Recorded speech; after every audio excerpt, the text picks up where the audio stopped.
세계에서 가장 큰 자산 운용사인 블랙록이 비트코인 현물 ETF를 신청합니다.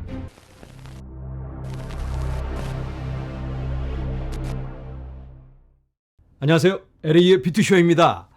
오늘 무게감 있는 뉴스가 발표가 되었습니다. 블랙록, 검은 바위, 벌써 이름부터가 무게감 있죠. 이 블랙록이라면 10조 달러, 그 정도 되는 자산을 운용하고 있는 세계에서 가장 큰, 그 아무도 넘볼 수 없는 어마어마한 권력을 가진 그런 세력이다. 그런 블랙록이 이런 뉴스를 발표를 합니다.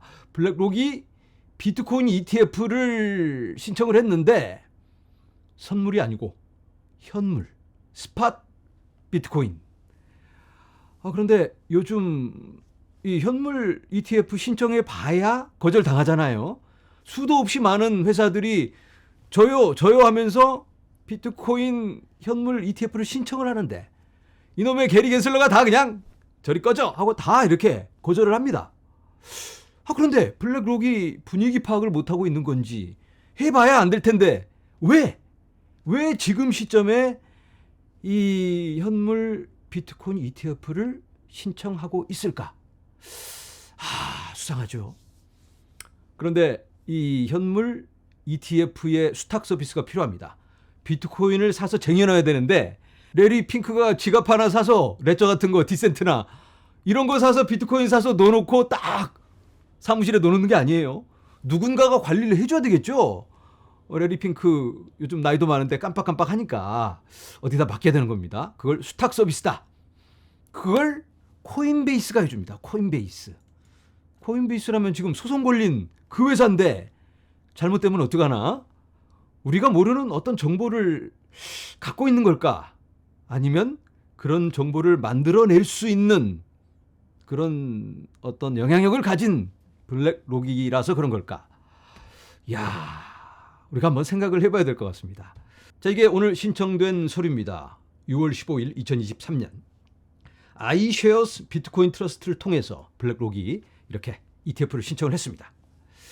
자, 그런데 예전 영상에서 제가 이런 정보를 나눴습니다. 코인베이스가 블랙록에게 선택이 되었다. 이게 2022년 8월이에요. 제가 막 그때 흥분해서 영상으로 나눈 적이 있습니다.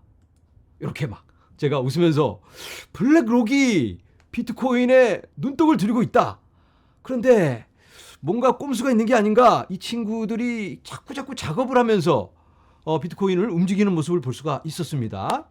자, 이 영상에서 제가 나눈 게 블랙록은 크립토커런시가 훌륭한 자산 클래스가 될 수 있다고 말하지만 그의 기관 고객은 그것에 관심이 없습니다. 이게 2021년 4월입니다. 어마어마한 폭등이 있을 때예요. 비트코인 64,000달러 갔을 때, 사람들이 흥분해 있을 때 레리 핑크가 딱 나와서 그거 뭐 개미들이라는 거지. 기관들은 관심 없어 그거. 우리 고객들도 뭐 비트코인 이렇게 찬물을 끼얹어 버려요.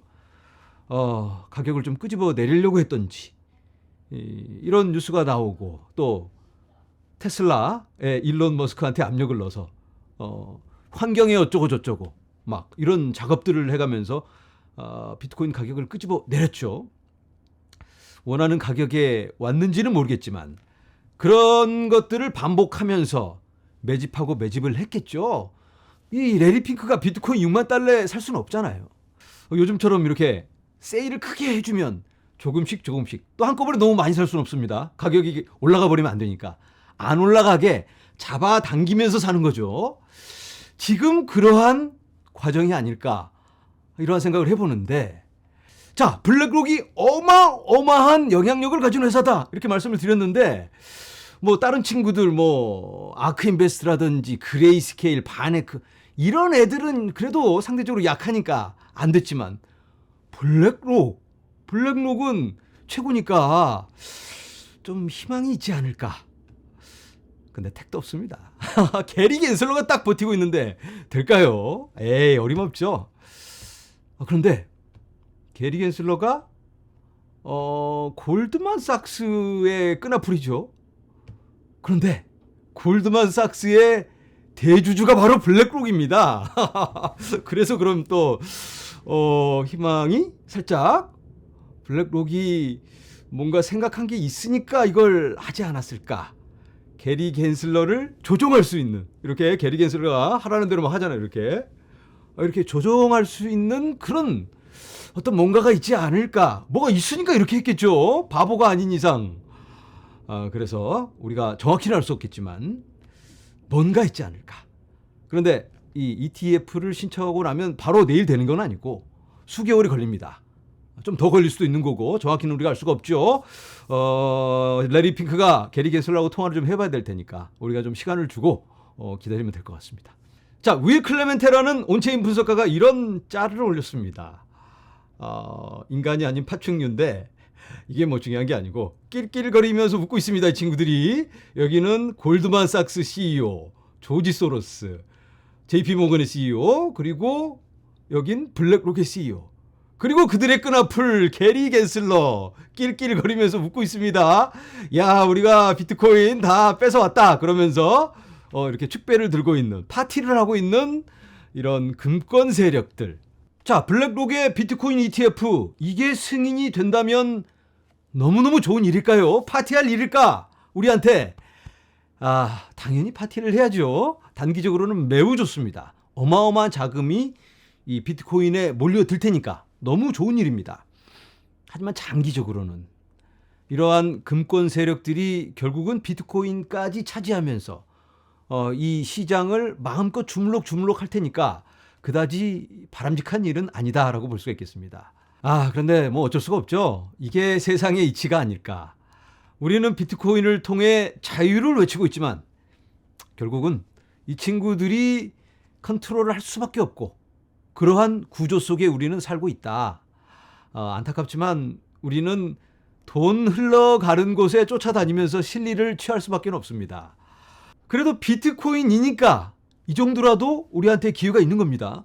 여러분들이 어떤 자산시장에서 2천만 분의 1의 지분을 가질 수가 있을까요?